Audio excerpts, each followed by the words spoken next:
자, 오늘 SK하이닉스 좀 굉장히 중요한 역할을 하려고 시동을 걸고 있더라고요. 보면은 고성능 포토 레지스트, 최근 일본과 중국의 감정이 격화되면서 일본이 무언가 이 포토 레지스트를 전략 무기에서 중국과 대치하려고 하는 움직임, 여기에서 포토 레지스트 많이 들으셨을 것 같아요. 그런데 SK하이닉스가 이 고성능 포토 레지스트를 국산화하겠다, 우리도 자체적으로 개발을 하겠다, 이러한 흐름들이 있습니다. 일본의 의존도를 확 줄였으면 좋겠는데 어떤 이슈인지 좀 잠깐 설명을 해드리겠습니다.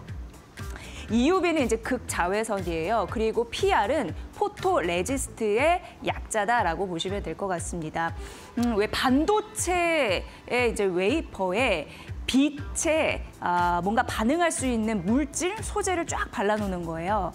그래서 빛을 쏘면 그 빛의 웨이퍼가 반응을 하면서 회로를 그려준다라고 보시면 됩니다. 그래서 노광, 빛으로 회로를 그린다, 이렇게 쉽게 생각하시면 되는데, 일단 빛을 쏴주는 것 같은 경우에는 네덜란드에, 왜 여러분 들어보셨죠? ASML이 독점 기업입니다. 굉장히 거대 기업이고 한 대에 굉장히 몇 천억씩 하는 고가의 장비라서 이걸 또 사수하는 그런 또 일련의 국가들의 움직임이 있는 거고, 일본 같은 경우에는 이거 거의 뭐 독점을 하고 있는데, 일단 PR에 대해서 말씀드리면 빛에 뭔가 반응할 수 있는 소재라고 보시면 돼요. 하나의 필름을 연상하시면 됩니다. 그래서 빛에 반응하면 회로를 그리기 때문에 그 반응하는 소재, 물질이다라고 보시면 되는데, 그게 참 기술력이 굉장히 어렵습니다. 그래서 그것을 국산화하기 위해서 노력을 하는 거고, SK하이닉스가 동진세미캠과 협력을 한다는 소식. 오늘 동진세미캠이 장중에 한 3%, 한 4%까지 올랐나요? 이렇게 좀 반응을 하더라고요. 근데 말씀드렸다시피 고성능 포토 레지스트 같은 경우에는 일본 의존도가 100%였습니다. 근데 SK 머티리얼즈도 국산화 전략이 이번이 처음은 아니거든요. 왜냐하면은 이 계열사 SK 머티리얼즈에서 2023년도에 EUV 극자외선 포토 레지스트를 국산화한 적이 있는데, 그거는 저사양이었습니다. 그런데 이번에는 고사양으로 해보겠다, 이렇게 지금 발벗고 나서고 있는 거고요. 일단 이렇게 하는 데에는 일본보다 훨씬 좋은 제품을 만들어야 될 거 아니에요. 일단 그런 부분으로 의지가 좀 있다라는 부분. 근데 진입 장벽이 매우 높은 기술이기 때문에, 그래서 일본이 전략 무기화해서 중국은 히토리로 갖고 으름장을 놓는 거고, 일본은 포토 레지스트를 갖다가 으름장을 놓는 건데, 그러니까 소재 부분을 그런 부분으로 우리가 좀 치고 들어갈 수 있는 그런 룸이 좀 생겼으면 좋겠다라는 바람은 일단 갖는 거고요.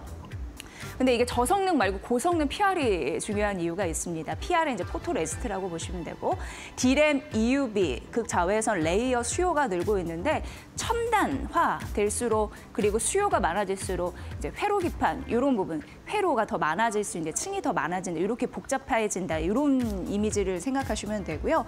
그리고 노광 장비, 그 EUV 극자외선 장비, ASMR이 독점하고 있는 그 장비 같은 경우에는 한 대에 2천억 원, 굉장히 비쌉니다. 그래서 이걸 좀 적극적으로 활용하겠다라는 SK하이닉스의 의지가 있다라는 점 말씀드릴게요. 그래서 이게 지금 국산화의 첫 발을 내딛는다라는 기사가 났는데, 만에 하나 이게 상용화가 성공이 된다면 국내의 이런 소재나 또 제조 경쟁력이 동시에 좋아지는 그런 획기적인 사건이 되지 않을까라는 그런 기대가 있습니다. 잘 보시면 될 것 같습니다. 자, 그다음에 이제 알테오젠 전일에 매우 급락을 했다가 한 9%대로 일본 좀 낙폭을 축소하면서 마감이 됐고, 오늘 같은 경우에 이제 월요일 시장 열렸죠. 주말 사이 굉장히 다양한 의견, 알테오젠에서도 입장을 또 내놨고, 그러면서 오늘 2%대 정도 반등을 하고 있는 상황인데, 하나증권에서 오늘 아침에 리포트를 내놨더라고요. 그러면서 크게 결론적으로 말씀드리면은 문제는 되지 않을 것이다. 그러니까 영향력은 좀 축소될 것이다, 제한적일 것이다, 이런 얘기를 해서 좀 소개를 해드리도록 하겠습니다. 아시다시피 저희가 지난주 금요일에 굉장히 발빠르게 소식을 전해드렸고요.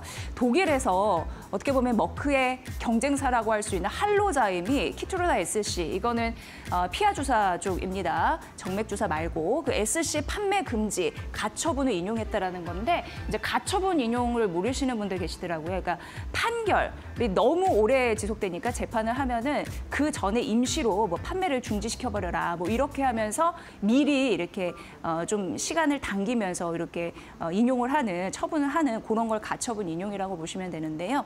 이 하나증권, 국내 증권사 같은 경우에는 이렇게 나왔다고 하더라도 특허권이 유효되거나 무효되는 그런 판단과는 좀 별개의 사안이다, 이런 얘기를 했습니다. 그러면서 미국 쪽으로 이제 판매를 해야 되잖아요. 그 영향은 미치지 않는다. 왜냐하면 독일 얘기니까 그런 얘기도 나왔고, 그리고 만에 하나 이제 유럽이나 다른 기타 국가 같은 경우에도 이거를 독일 거를 참고하는 게 아니라 자신들 국가에서 독립적으로 판단해서 앞으로 할 것이기 때문에 이것도 영향력이 제한적일 것이다라고 얘기를 하고 있고요. 이미 이 키투르다 SC 같은 경우에 이제 문제가 되는 부분 같은 경우에도 11월 유럽 쪽 판매 허가를 획득을 했습니다. 그래서 이제 매출이 막 발생하는 단계다, 이런 얘기를 했고요.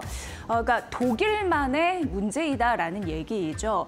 그리고 독일만 문제가 되더라도 키투르다 매출에서, 그러니까 키투르다 관련한 전체 매출에서 그 영향권이 한 2%대밖에 안 된다, 이런 얘기를 했습니다. 그리고 만에 하나 그럴 가능성은 떨어지지만 그래도 만에 하나라는 게 있어서 만에 하나 유럽 전체적으로 가처분 명령이 내려졌다라고 우리가 시나리오를 썼을 때 내년까지 추정 매출은 한 7.7% 정도가 될 것이다, 이런 얘기를 했습니다. 당연히 키투르다 SC 판매처 머크는 항소할 예정인데 내년 한 2월 그리고 3월 정도에 취소가 될 건지 그 여부를 판단할 수 있다는 가능성이 나왔는데, 국내 증권사 같은 경우에는 하나증권이 대표적이지만 승소할 것이다라는 예상을 하더라고요. 물론 리스크는 있습니다. 독일이 이렇게 나오면 다른 여타 국가에서 뭐 브레이크를 걸 수 있고 딴지를 걸 수 있겠죠. 그러나 독일은 상대적으로 이런 가처분 인용이 쉽게 나는 국가이지만 영국과 프랑스 같은 경우에는 질이 다르다고 합니다. 특허 유효성을 면밀히 검토한 다음에 이런 인용을 내지 그렇게 섣부르게 독일 같은 국가는 아니라고 하니까, 근데 독일이 이제 제약바이오 시장에서 유럽에서 차지하는 비중이 있기 때문에 그게 약간 신경 쓰이긴 합니다만, 어쨌든 알테오젠이 지금 이러한 리스크가 있는데 이거를 이제 확실하게 넘어서는 이슈는 신규 라이선스 아웃, 이런 부분이 좀 체결됐으면 좋겠다라는 바람을 전하더라고요. 근데 하나증권에서는 연내 한 건 이런 부분이 계약 체결이 되지 않을까라는 기대감은 여전히 유효하다고 하니까 이 부분 챙겨보시면 될 것 같습니다. 자, 그리고 다음 페이지 만나보면요. 150조 국민성장펀드, 오프닝에서 말씀드린 오늘 2차 전지, 로봇, 그리고 자율주행, 벤처기업 이런 부분들의 섹터에 이제 자금이 몰리잖아요. 근데 이런 느낌적인 느낌도 있더라고요. 그래서 좀 가져와 봤는데, 국민성장펀드라고 산업은행에서 75조 나눠서 하고요. 민간 쪽에서 한 75조 이렇게 나눠서 하는데, 향후 5년간 AI, 반도체, 2차 전지, 로봇, 오늘 뭐 연관되는 그런 산업들이 있죠. 그런 첨단 산업에 투자를 한다라는 부분인데요. 일단 금융위에서 국민성장펀드에 대한 그런 전략위를 출범시킬 예정인데 공동위원장 한 3인이 될 거라고 얘기합니다. 이건 근데 단독 보도였기 때문에 추후 한번 보시고요. 그래도 보도가 일부분 나왔기 때문에 소개를 해드리면, 금융위원장, 그리고 박현주 미래에셋그룹 회장, 서정진 셀트리온 회장, 이렇게 3인 공동체제가 될 가능성이 있다라는 일부 단독 보도가 나왔으니까 이 부분은 보시고요. 뭐 서정진 셀트리온 회장 같은 경우에는 벤처바이오에서 시작해서 지금 거대 제약 기업을 이끈 인물이잖아요. 그렇기 때문에 벤처 신화 이런 부분에서 이들을 기용한 이유가 있을 것 같습니다. 그래서 민간 성장, 혁신 산업을 키워내는 종잣돈으로 정부가 인식을 하고 있다. 이런 내용이 좀 나오고 있고요. 이달 중순에 첫 전략위원회를 열 것으로 예상되는데, 이러한 자금들이 마중물 역할을 해서 뭐 코스닥, 오늘 뭐 벤처기업까지 들썩이는 흐름들이 장중에 있었으니까요. 그런 부분으로 훈풍을 가져다 줄 수 있을지 나올지 기대가 되는 대목입니다. 참고해 보시길 바라겠습니다. 드디어 이번 주에 12월 FOMC가 있습니다. 지난주 떠올려 보면 12월 FOMC에 대한 그런 긴장, 그런 부분을 느껴서인지 좀 관망 심리가 있었는데 오늘은 그래도 앞으로 좋은 시그널을 내지 않을까라는 그런 심리가 작동했을까요? 그래서 코스피가 4,100 위로 올라갔을까요? 사실 그런 느낌이 들죠. 자, 오늘 KB증권에서 오늘 아침에 FOMC에 대해서 좀 전망 분석을 해놨더라고요. 굉장히 중요한 이슈이기 때문에 첫 번째 소재를 좀 골라봤습니다. 결론부터 말씀드리면 12월 추가적인 FOMC 매파적인 발언은 나오지 않을 것이다. 이렇게 결론을 냈더라고요. 이제 스토리를 좀 말씀드리겠습니다. 12월은 너나 나나 12월 기준금리 인하 될 것이다라고 느끼고 있잖아요. 그래서 기준금리 25bp 인하 유력한데 확률은 거의 90% 가까이 되는 그런 상황입니다. 9월에 금리 인하가 재개가 됐죠. 이때 명분은 고용 쪽이었습니다. 일자리 이런 부분에 앞으로 둔화가 되면 경제가 나빠질 거니까 선제적으로 대응한다. 그래서 그것을 보험성 인하라고 얘기를 했습니다. 그런데 12월 FOMC 이제 다가오면서 보험성 인하 이제 아니고 경제 데이터에 의존해서 결과가 바뀔 가능성이 있습니다. 이거에 좀 시장이 긴장을 했잖아요. 어찌됐건 그런 흐름들이 있고 앞으로도 고용 수요가 관건이 될 것 같습니다. 고용 수요라는 것은 기업이 채용을 얼마나 많이 하냐. 기업들의 채용 심리라고 보시면 되는데 그게 관건이 될 것 같은데 여러 가지 경제 지표 봐야 되잖아요. 그런데 보시면 11월 ISM 제조업은 좀 떨어졌습니다. 서비스업 반등했다고 하지만 9월 대비해서는 반등은 더디다라는 그런 경제 데이터가 있는 상황입니다. 그래서 시장은 어떻게 보면은 미국 경제를 바라볼 때 기업 쪽에서 고용 수요, 그러니까 기업들이 일자리 이런 부분을 더 사람들 채용하는 거 더 원하는 그런 추가적인 개선 흐름이 좀 필요하지 않을까 이런 생각을 하는 거고 기대 인플레이션율은 하향 안정세를 띠고 있다. 이렇게 KB증권에서는 분석을 하더라고요. 12월 FOMC는 금리 인하 너도 나도 아는 상황이기 때문에 그것보다는 앞으로 향후 통화 정책에 대한 방향성이 어디로 흐를 건지 이게 굉장히 중요한 관건이다라고 얘기를 하고 있는 건데요. 금리 앞으로 전망의 요인은 성장 요인 아니고 물가가 되겠습니다. 물가가 중요한 부분이고 그래서 연준 위원들의 시각이 어떻게 12월 FOMC에서는 변하는지 우리가 이 시그널을 잘 포착을 해야 되는데 일단 9월 같은 경우에는 7명이 물가 위험을 균형 위나 아래나 뭐 리스크가 뭐 균형적이다라고 생각을 하는 것으로 드러나는데 이게 10월로 가면서 인플레이션에 대한 의견, 시각이 좀 분열이 됐습니다. 그러니까 여기서 좀 엇갈렸다라는 거고 이제 12월 여기에서는 물가의 상방, 물가 리스크 좀 있다. 안 떨어지니까 끈적하게 딱 발라붙어 있으니까 스티키하게. 그래서 물가 상방 위험을 언급한 12명이 어떻게 앞으로 균형적인 시각을 갖는 그래도 뭐 위아래 뭐 적절하다 이렇게 완화된 스탠스를 취하는 거 그러니까 시각이 어떻게 변하는 거 이게 굉장히 12월에 중요하다라고 얘기를 했고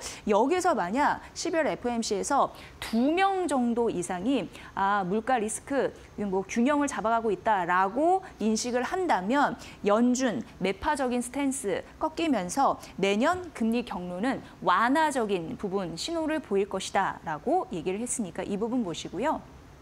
그리고 미국 경제 판단할 때 다음 페이지 만나보면은 관세가 굉장히 중요하잖아요. 관세에 대해서도 KB증권에서도 분석을 한 게 일단 관세 인상 같은 경우에는요. 인플레이션을 낮추는 요인이라고 해서 이게 좀 주목되더라고요. 저는 인상적이었습니다. 그러니까 관세를 인상하게 되면은 단기적으로 실업률은 늘어날 수가 있는데 장기적으로 보면은 인플레이션 이런 부분에 대해서 좀 떨어질 가능성이 있다라는 겁니다. 이게 실제적으로 샌프란시스 연은에서 1870년도 이후에 150년간 관세를 분석했는데 이런 데이터가 최종적으로 나왔다고 합니다. 이걸 쉽게 좀 풀어드리면 관세를 올립니다. 관세를 올리게 되면 기업들은 당연히 부담이 있을 수밖에 없습니다. 왜? 비용을 많이 지불하기 때문에.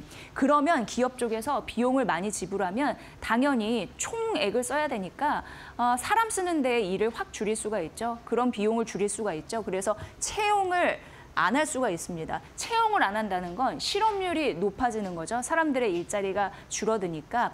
사람들의 일자리가 줄어들면 쓸 돈이 없기 때문에 전반적으로 소비는 줄어듭니다. 그래서 총수요가 줄어드는 거고요. 그러면 전반적으로 물가는 떨어진다라는 원리, 150년간 관세를 분석해 보니까 샌프란시스코 연은이 결국 관세 인상은 인플레를 낮추는 그런 영향을 보였다라는 겁니다. 이런 부분 보시고요. 또 윌리엄스 뉴욕 연은 총재 같은 경우에도 관세 효과 리스크이긴 한데 이게 어떻게 보면은 시간이 지나면 물가 상승률을 하락시키는 그런 하나의 요인은 된다라는 부분에서 좀 공통점이 있었습니다. 이거 중요 포인트잖아요. 챙겨드리고요.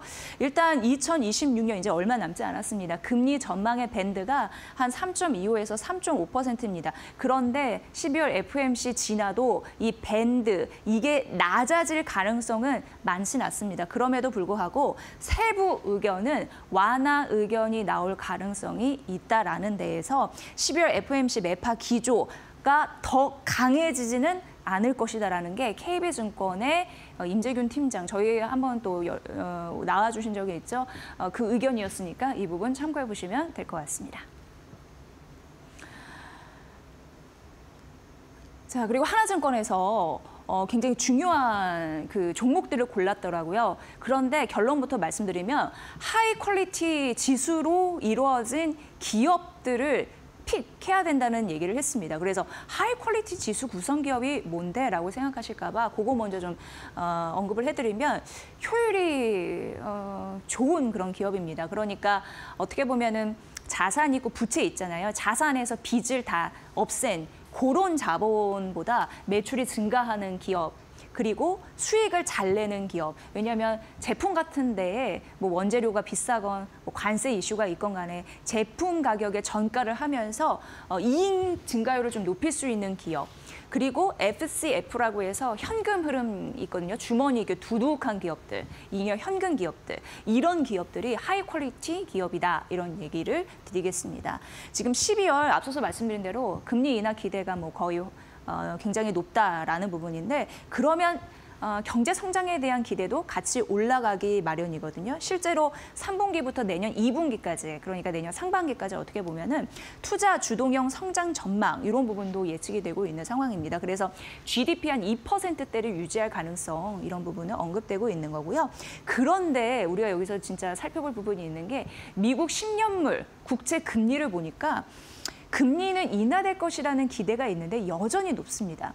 우리가 2년물은 단기물이라고 하고 10년물은 중장기물이라고 얘기를 하거든요. 미국 국채 금리에 있어서. 그런데 미국의 기준금리가 떨어질 걸 알면서도 미국의 10년물 금리, 그러니까 장기금리 같은 경우에는 여전히 4%를 유지를 하고 있는 겁니다.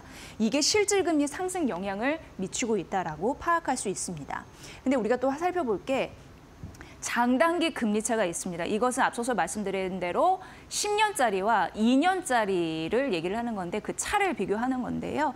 그 장단기 금리차가 2개월 연속 상승세를 보이고 있습니다. 그런데 우리가 왜 주식시장이 발작할 때 장단기 금리차 역전이라는 얘기를 하잖아요. 그러니까 장단기 금리차 역전은 좋지 않은 건데 경기 침체의 하나의 신호이기 때문에 장단기 금리차가 상승하고 있다? 이거는 어떻게 보면은 경기가 좋아질 수 있는, 확장될 수 있는 신호이거든요. 근데 지금 이런 현상이 나타난다는 겁니다. 그런데 앞서서 제가 12월 FOMC 경제지표 분석해드리면서 ISM 제조업에 안 좋다고 얘기했잖아요. 그러니까 이게 좀 엇나가고 있는 겁니다. 그러니까 장단기 금리차와 경기를 체감하는 그런 지수는 완전히 좀 엇갈리고 있다는 걸 얘기하는 거거든요. 그래서 어쨌든 ISM 제조업은 9개월째 위축인데 장단기 금리차는 2개월 상승하면서 경기 확장 신호를 보이고 있어서 이게 엇나가고 있다는 부분을 말씀드리면서 그럼 우리는 이 시점에서 어떤 전략을 써야 되는지를 얘기한 게 바로 하나증권의 오늘 아침 리포트였고 말씀드린 대로 장단기 금리차와 체감 경기가 괴리되고 있다. 그러면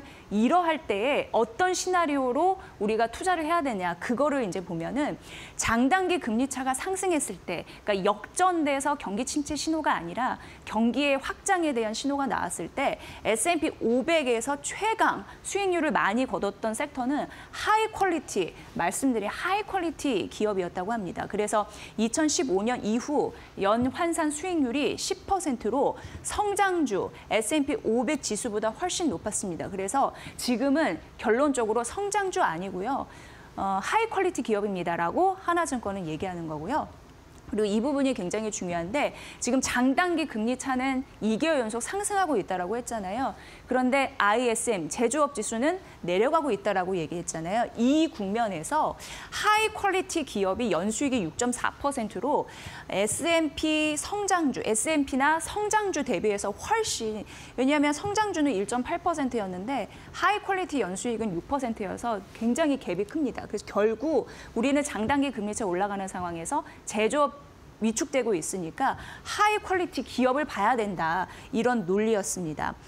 그리고 한 가지 최근 이제 그러니까 2025년 시작해서 알파벳과 브로드컴이 70%, 68% 올랐거든요. 그런데 이걸 아시는지 모르겠지만 왜 경기가 안 좋을 때 굉장히 뭐라고 할까요? 저가로 유통하는 기업들, 대표적으로 달러 제너럴이나 달러 트리거든요. 얘네가 수익률이 맞먹습니다. 달러 제너럴이 74% 연초 이후에 수익률을 거뒀고 달러 트리가 63%를 기록을 했습니다. 이런 흐름을 보면은 꼭 이런 부분도 굉장히 투자의 힌트였다. 이런 걸 이제 나중에 알 수가 있는데 결과적으로 하나증권은 미국 시장의 탑픽과 우리나라 시장의 하이 퀄리티 탑픽을 좀 나눠놨습니다. 그래서 미국은 알파벳, 마이크로소프트, 아마존, 비자, 존슨앤존스, AMD, GE, 마이크론 제시했고요. 우리나라는 삼성전자, 하나오션, 현대모비스, LG, 한국타이어, 카카오페이, 리노공업,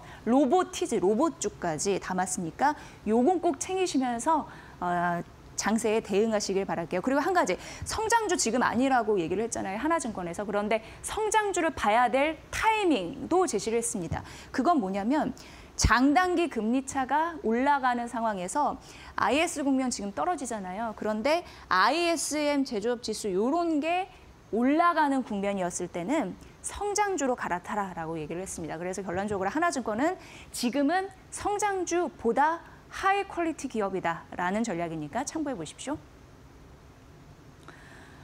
현대차 더 올라갈 것 같다라는 증권사의 공통된 목소리가 있습니다. 그래서 삼성증권에서는 40만 원으로 오늘 목표 주가를 상향했고 오늘 아침에 나온 증권사 리포트였고요. 지난주 한 금요일 보니까 한 43만 원짜리까지 목표 주가가 나왔더라고요. 근데 이제 현대차 같은 경우는 이제 AI 로봇을 장착을 하면서 완전히 기업이 변모하는 그런 흐름을 낳을 수 있을 것 같습니다. 그래서 지금 현재로 보면은 피지컬 AI는 이거를 실현할 수 있는 기업은 전 세계에 몇 개 안 됩니다. 전기차, 자율주행, 로봇으로 확장할 수 있는 여력이 있어야 되거든요. 근데 미국에 테슬라 있고요. 우리나라에 현대차 있고요. 그리고 중국은 샤오펑, 샤오미, 하웨이, BYD, 리오토가 있습니다. 그러니까 결과적으로 피지컬 AI를 구현할 수 있는 글로벌 기업 같은 경우에는 5개에서 6개밖에 안 된다라는 점을 말씀드리면서 근데 현대차가 주가가 이렇게 시동을 걸면서 뭐 40만 원까지 올라갈 수 있다라고 얘기하는 근거는 피지컬 AI 그룹에 드디어 합류를 했기 때문에 이렇게 삼성증권에서는 얘기하고 있고요. 그렇기 때문에 밸류에이션 재평가가 가능하다라는 얘기를 하고 있습니다. 이미 관세 리스크는 해소가 됐고요. 불확실성에서요. 신차 출시나 자회사 성장 이런 부분 때문에 실적 긍정적인 흐름들이 있고 이번에 젠스나 엔비디아랑 또 회동을 잘하면서 GPU 확보를 했고 로보틱스 랩이라고 해서 이거 굉장히 중요하더라고요. 로봇이. 그래서 또 같이 뛴 걸 수도 있고 이게 현대차 기아의 로봇 연구 협력하는 데라고 보시면 됩니다. 개발하고. 근데 거기에서 최근 이동형 로봇을 출시했거든요. 그러니까 완전히 탈바꿈하고 있는 모습을 보여주고 있습니다. 그리고 2025 CES에서 3세대 휴머노이드 로봇인데요. 그걸 공개하고 시일증 테스트에 착수를 했다고 합니다. 하반기에 예전에 앵커 브리핑에서 SDV라고 해서 이거 소프트웨어 차량이라고 말씀드렸는데 그 개념이 있어서 찾아보시면 될 것 같고요. 하반기에 SDV 소프트웨어 차량 그게 또 양산이 되고 그러면서 AI 기업으로 확실하게 전환하는 모습을 보여줄 것이다라는 가능성. 강자들의 리그, 피지컬 AI는 강한 사람들의 리그가 될 수밖에 없다라는 점에서 현대차 거기에 올라탔고 이제는 주가 갈 일밖에 남지 않았다라는 의견으로 40만 원 선 목표 주가 상향했으니까 이 부분 참고해 보십시오. 자, 마지막인데요. 하나증권에서 카카오 말고 네이버라고 얘기를 하더라고요. 그러면서 얘기하는 게 내년은 그 국내에서 플랫폼 관련주들 눈여겨봐야 된다라는 얘기를 하고 있습니다.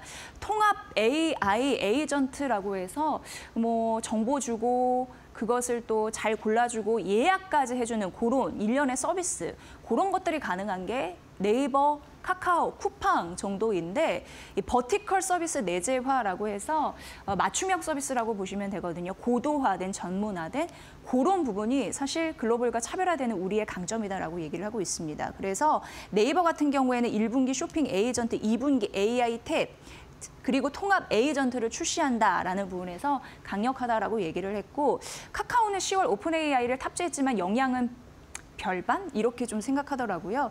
그래서 결국 자체 에이전트 카나나 1분기 성패가 관건이다라는 얘기를 하고 있습니다.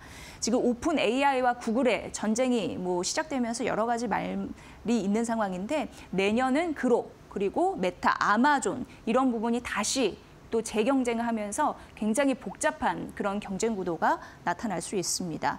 어쨌든 우리 플랫폼 내년에 기대가 되는데 조금 더 카카오와 네이버 비교를 해보면 네이버가 우위에 있을 수 있다는 가능성 언급했으니까 최선호주 네이버를 꼽은 하나증권의 이유 이런 부분도 한번 참고를 해보시면 괜찮을 것 같습니다.